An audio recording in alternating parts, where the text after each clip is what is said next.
Around 2004, I found myself looking at the work of the artist William Bouguereau.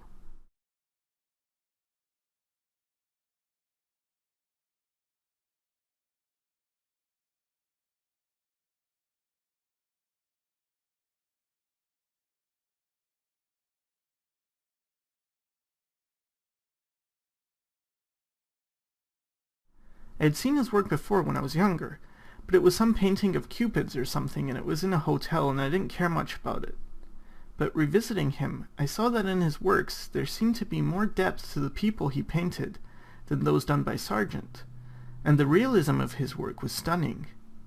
Bouguereau and Rembrandt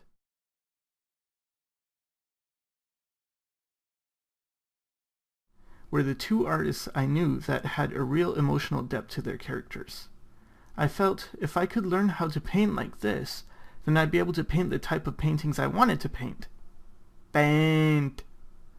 But it's one thing to see someone's work, and quite another to learn how to make that. I really didn't know where to start. So in the meantime, I read my Loomis books, and I looked a lot at art online. I'd lurk on forums, very rarely posting. But during this time I saw a lot of really good art, and since I'd been around for a few years, I saw artists emerge, develop, and become successful. Many artists would improve rapidly over just 2 years. I didn't have that kind of improvement, and I used to wonder why. It's not a great feeling seeing someone who starts out at a lower level than you are skyrocket far beyond you only 2 years later. But this happened a lot. I really wondered, what's their secret? It's a type of thing that often makes people go to the idea of talent, that some people are just more talented. I tried not to think this way because I didn't see any point of it. I was committed to art, so what good would it do to me to think that other people are just better because they have a natural talent? So I kept trying to learn, and I did learn. I did a lot of self-portraits during this time, because I was a model who was always available and free of charge. I know some people feel it's vain to do self-portraits somehow, like, "Oh, you love yourself so much that you choose to draw yourself over other things." I completely have to disagree. Doing a self-portrait can be a very humbling experience. You really have to look at yourself to draw. You have to draw what you see, warts and all. You can also find out a lot about yourself by doing self-portraits. It's from doing many self-portraits that I feel I really learned about drawing faces. From drawing the face from many different views, you eventually can build a three-dimensional model of the head in your mind. This is actually how I learned to see form. Every time I improved, it was always something that was hard-won. Nothing came easy. It was because things were so hard for me that I really felt like I wanted to help others. I'd always thought after learning something new about art, how much easier I could have learned it if I was just able to teach myself what had taken me so long to figure out. It was 2006 when I decided I would try my hand at making videos online to teach people what I knew. YouTube had only been around for a little over a year, and there weren't many art tutorial channels around, so I felt like there was a gap that needed filling. But it was still a hard decision for me whether or not to make videos. I felt I just wasn't good enough. How could someone like me possibly teach when there are so many better artists out there? Would the other artists look at me and think, who's this punk trying to teach? He can't even draw. Finally, I decided I wasn't making the videos for people better than me. And maybe because I wasn't the best artist, I'd be able to relate to people just starting out a bit easier. I think it's always the easiest to learn from someone who's just a bit better than you are. So I went ahead and I started making some videos. I really thought very few people would watch my videos, but I told myself that if I can just help one person who is struggling with art like I was, then it's worth it. A few months after I started making YouTube videos, I found an artist online called Donna Zhang who was doing oil paintings in Vancouver.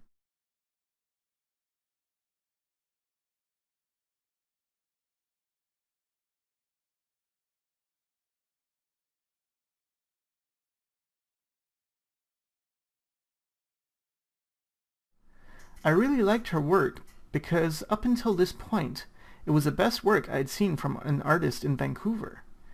It was certainly better than what I had encountered with art schools here. I also really liked how her images of children had a great deal of emotion in them. The portraits had a depth to them that I often didn't see.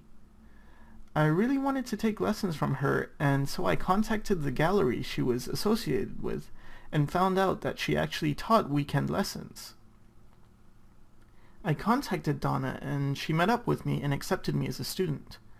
But she was a bit concerned that I was a bit too old to be pursuing art as a career. I was 22, but anyway, it was me and a large number of middle-aged and older women. I think I was the only guy there, but whatever, at least I was able to learn. What I found out, though, was somewhat discouraging. She did some great portraits, but her technique was just using a grid to copy a photo onto a canvas. I found that all the emotion that had attracted me to her works really was in the photo itself. She was selling her paintings for quite a bit of money, and business was good for her. It only took her a day or two to finish a painting, and I found it really was somehow exploitative of the people in her photos, the people who actually held those emotions. Donna would travel to remote areas in Tibet to capture the faces of these people, and then sell them to rich people in Vancouver. Maybe I was wrong for thinking so. Perhaps it's no different than a photographer, and indeed she was able to, in her photos, capture the emotion of her subjects, so they were good photos, but the whole grid drawing method was a real turnoff for me, and I stopped taking lessons with her. But what I did gain was a method to oil painting. I think the thing that's probably the most valuable for oil painting is having a solid method, and having someone to show you the ropes. It's not like digital where things are really flexible. There's a lot that goes into learning how to oil paint. So after Donna, I was feeling a bit more confident in my path of becoming an artist. For 2 more years, I continued studying on my own. I did some oil paintings that found their way into some local galleries, but mostly I was just trying to learn and teach what I had learned in my YouTube videos. In 2008, my brother told me about an artist named Zhongru Huang who was in Vancouver doing oil paintings.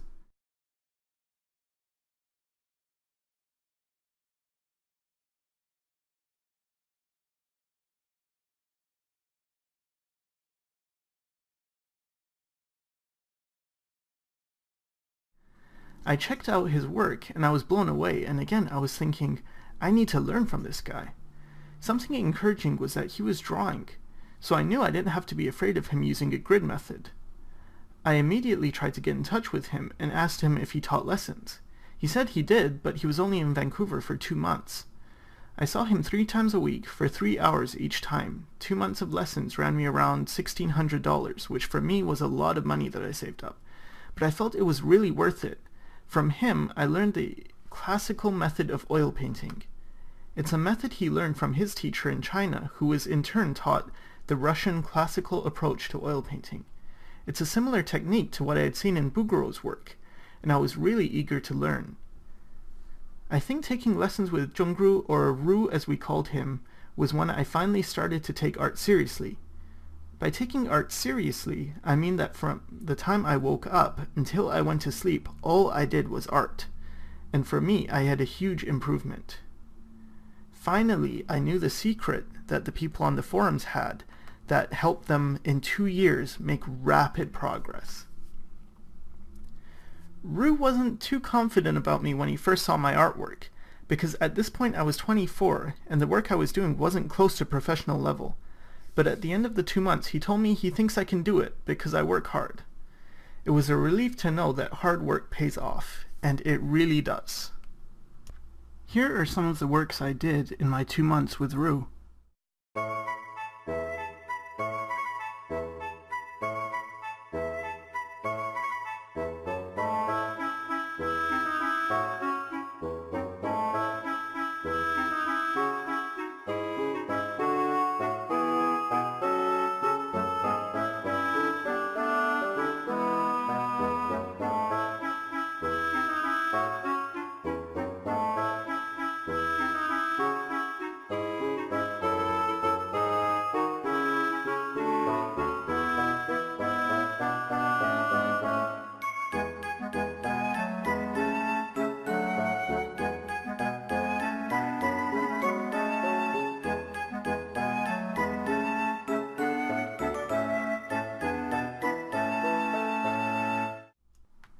So after lessons with Rue, I was much more confident about my art. I now had a solid method I could use. I also learned the most important lesson in art. It wasn't about talent, it's about hard work. You need to know certain things for sure, but these things can be taught, and then it's just a matter of how hard you work. For a while, I kept up with the studies and trying to improve in the classical realist approach. I also continued with the YouTube videos teaching some of what I knew in them. Somewhere around this time, I stumbled upon the site of an artist named Jason Seiler.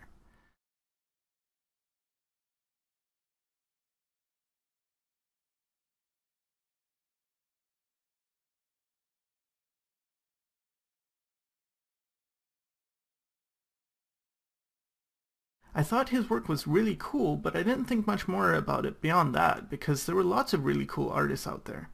But a few months later, I found myself trying to find the work of that awesome artist I'd seen, and I was thinking of Jason Seiler.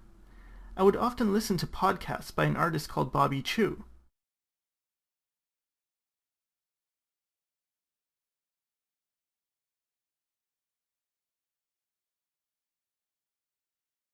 And he had started an online school called Schoolism, and I found out that Jason Seiler was one of the teachers. What struck me about Jason's work is that I'd been taught a classical approach to painting a portrait, and it was supposed to capture the likeness of a person very well. But Jason's work always had a better likeness than a realistic portrait ever had. Again, I really wanted to learn, and I started saving up to take lessons with Jason Seiler. In the meantime, I told myself that I would try to learn as much about caricature beforehand as I could, so that I wouldn't start his lessons a complete noob. It was this time that I started my YouTube caricature series. It's also something I think is a good lesson. If you want to learn from a teacher, make sure you respect them enough to put in the effort necessary to deserve what they have to teach you. It's so often that people will ask me questions about my videos, and the answer is either in my video description or my channel info. It makes it hard to want to answer these questions because I feel like the person asking put in zero effort to find the answer on their own before coming to me. I don't mean to sound very preachy here, but I do feel like a lot of the younger generation these days have a tendency to take information for granted. I guess I must sound like a whiny old man now, so I won't go too much more into this, but if you are someone who feels you need an answer to a question, there is so much information available to you, so please, before you ask someone, try to make an effort to see if you can find the information out yourself. You'll feel much better if you do.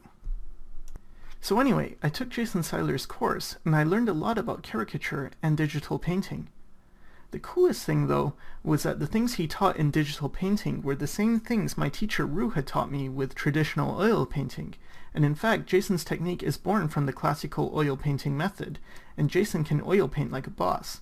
But what this really helped me see was how related different areas of art can be.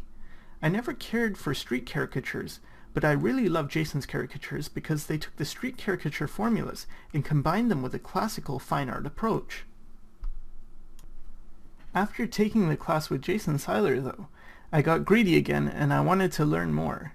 I know, I'm never satisfied. I don't know if it's a good thing or not, but I think maybe it's a good thing for a teacher to be constantly learning. Anyway, something that I noticed throughout the years was how much life and energy animators had in their artwork. I also felt really scared of animators because I thought animation must be so boring, drawing picture after picture, each one slightly different from the last. And these people do this boring job and get so good at drawing. I wanted to get good at drawing too, but I was scared of having to do something extremely boring in order to get what I wanted. But I finally decided that I should go to animation school and learn what animators know for four main reasons. The first is that I could learn why animators draw so well and why their work has so much more life in it than most other types of artists. The second is that it had been 10 years since I was last in school, and I hadn't obtained any post-secondary education, and I felt that my social skills had gotten really bad in the interim. Hopefully, going to an art school would fix that. Third is that I'd establish some networks and learn about the job market, and maybe school could help me in my career. And fourth is that I always wanted to teach, but I didn't think I could handle the time involved to get a degree from a university at this point. And honestly, I don't think I'd be able to take the amount of non-art related courses I'd have to take. The school I went to had said that they accept teachers who are either in the industry for a number of years or who have graduated from their school, so some part of me wanted to do it just for the tiny chance that maybe I could actually make a living out of teaching. So I took a year of animation school starting in August of 2010. The good thing is, I did learn about how animators get life in their drawings, and it made my own drawings much looser. I was exposed to a world of new art and artists as well, like the beautiful work of Glenn Keane.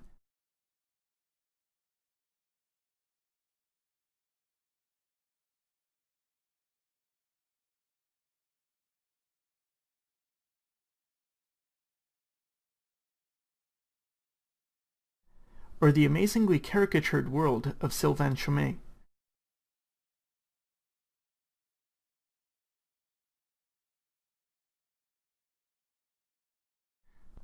I also gained back some of my social skills that I had lost, and as for the job thing, I realized how much I didn't want to work in the animation industry, and it helped me focus on working in another industry like concept art or comic books. The reason I didn't like the animation industry is just because to work in animation you really have to love animation. It takes a very specific type of person to do well in animation, and I just didn't meet the requirements. But it's fine because I never went to school intending to become an animator, and I'm very happy with my decision to stay out of animation. What I've been doing recently has been learning more about concept art and working on a portfolio for that. But what's really been exciting to me is that all throughout my journey I've always been learning, and I've always wanted to pass on what I know to students. And now I'm starting to see some small opportunities presenting themselves that could help me to maybe pursue a career in teaching art.